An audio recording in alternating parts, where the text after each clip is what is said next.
Hezbollah ഭീകരവാദികൾക്കെതിരെ ആക്രമണം ശക്തമാക്കി Israel.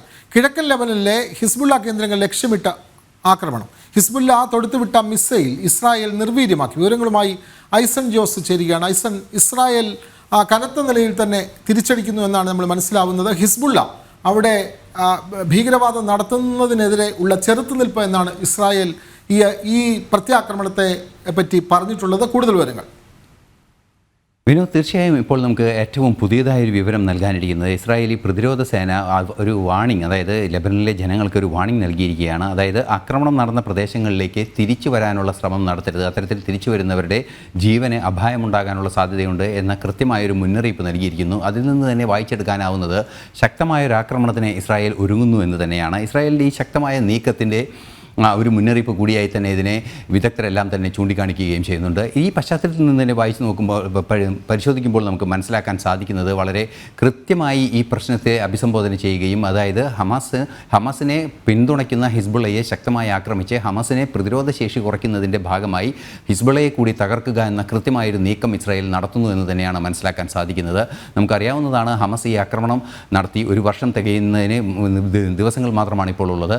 ഈ ഒരു പശ്ചാത്തലത്തിലാണ് ഹിസ്ബുള്ള ശക്തമായ ഒരു ആക്രമണവുമായി രംഗത്ത് വരികയും ചെയ്തത്.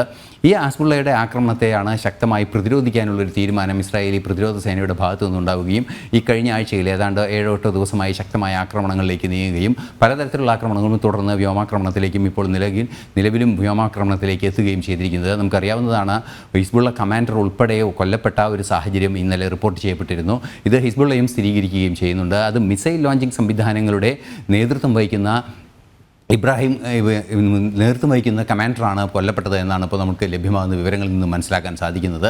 സ്വാഭാവികമായും അവിടെ മിസൈൽ ലോഞ്ചറുകളെല്ലാം തന്നെ കാര്യമായി തകർത്ത ഒരു നീക്കം ഇസ്രായേലിൻ്റെ ഭാഗത്തു നിന്നുണ്ടായിരുന്നു. അതിനെ തുടർന്നാണ് ശക്തമായൊരു നീക്കം ഇപ്പോഴും ഉണ്ടായിക്കൊണ്ടിരിക്കുന്നത്. നിലവിലെ ഈ ഏറ്റവും പുതിയ വിവരമനുസരിച്ച് തിരിച്ചു വരാനുള്ള സാധ്യത ഉള്ള പ്രദേശങ്ങളല്ല ഈ ആക്രമണം നടക്കുന്നത്. അതുകൊണ്ട് തിരിച്ചു വരരുതെന്ന് ഇസ്രായേലി പ്രതിരോധ സേന കൃത്യമായ മുന്നറിയിപ്പ് ലെബനീസ് ജനങ്ങൾക്ക് നൽകിയിരിക്കുന്നു എന്ന് തന്നെയാണ് മനസ്സിലാക്കാൻ സാധിക്കുന്നത്. മാത്രമല്ല, നേരത്തെ വിനോദ് സൂചിപ്പിച്ചതുപോലെ ഈ മിസൈൽ തൊടുത്തുവിട്ട മിസൈൽ, അതായത് ഹിസ്ബുള്ള തൊടുത്തുവിട്ട മിസൈൽ നിർവീര്യമാക്കാൻ ഇസ്രായേലിന് സാധിച്ചിട്ടുമുണ്ട്. സ്വാഭാവികമായും നമുക്കറിയാവുന്നതാണ്, പ്രതിരോധിക്കുകയും അതുപോലെ തന്നെ ആക്രമിക്കുകയും ചെയ്യുക, ഹിസ്ബുള്ളയെ പൂർണ്ണമായും ഇല്ലാതാക്കുക എന്ന നിലപാട് തന്നെയാണ് ശക്തമായുള്ളത്.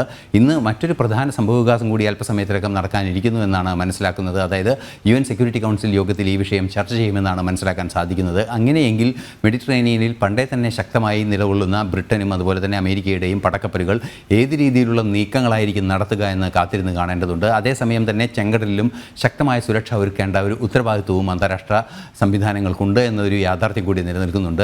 തീർത്തും ഒരു യുദ്ധസമാനമായ സാഹചര്യങ്ങളിലേക്ക് കാര്യങ്ങൾ പോകുന്നു. കാരണം അത് നമുക്കറിയാവുന്നതാണ്, ഇസ്രായേലിൽ തന്നെ ശക്തമായൊരു പ്രതിഷേധം ബന്ദികളുടെ മോചനത്തെ സംബന്ധിച്ച വിഷയങ്ങളിലെല്ലാം തന്നെ ഉണ്ടായപ്പോൾ ഇസ്രായേൽ ജനതയുടെ ആവശ്യമാണ് ഇപ്പോൾ ഹിസ്ബുള്ളയെയും അതുപോലെ തന്നെ ഹമാസിനെയും തകർക്കുക, അല്ലെങ്കിൽ ഹമാസിനെയും ആ ഭീകരവാദ ഭീഷണികൾ ഇല്ലാതാക്കുക എന്ന്. നമുക്കറിയാവുന്നതാണ്, ഹമാസ് ഇത്തരത്തിലുള്ള തീവ്രവാദ ആക്രമണങ്ങൾക്ക് സാധ്യതയില്ലാത്ത, ശേഷിയില്ലാത്തൊരു സംവിധാനമായി മാറിയിരിക്കുന്നു. മാത്രമല്ല, തുടർന്ന് അവരൊരു സമാധാന ചർച്ചയിലേക്ക് നീങ്ങുകയും ചെയ്തിരുന്നു.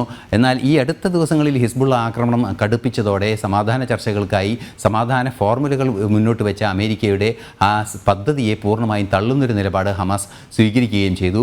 വീണ്ടും പ്രശ്നകലുഷിതമാക്കി പ്രശ്നങ്ങൾ പ്രദേശത്തെ കൊണ്ടുപോകാനുള്ള ഒരു നീക്കത്തെ കാര്യമായി പ്രതിരോധിക്കുക എന്ന ഉത്തരവാദിത്തം UN സെക്യൂരിറ്റി കൗൺസിലിനുണ്ട്. അതുപോലെ തന്നെ തങ്ങളുടെ രാജ്യത്തെ കൃത്യമായി പ്രതിരോധിക്കുക, തങ്ങളുടെ രാജ്യത്തിന് ഭാവിയിലുണ്ടാകുന്ന ഭീഷണിയെ തകർക്കുക എന്ന ഉത്തരവാദിത്വത്തോടെ ഇസ്രായേലും പ്രവർത്തിക്കുന്നു. പശ്ചിമേഷ്യയിൽ സംഘർഷം ശക്തിപ്പെട്ടു വരുന്നു എന്ന് തന്നെയാണ് മനസ്സിലാക്കാൻ സാധിക്കുന്നത്.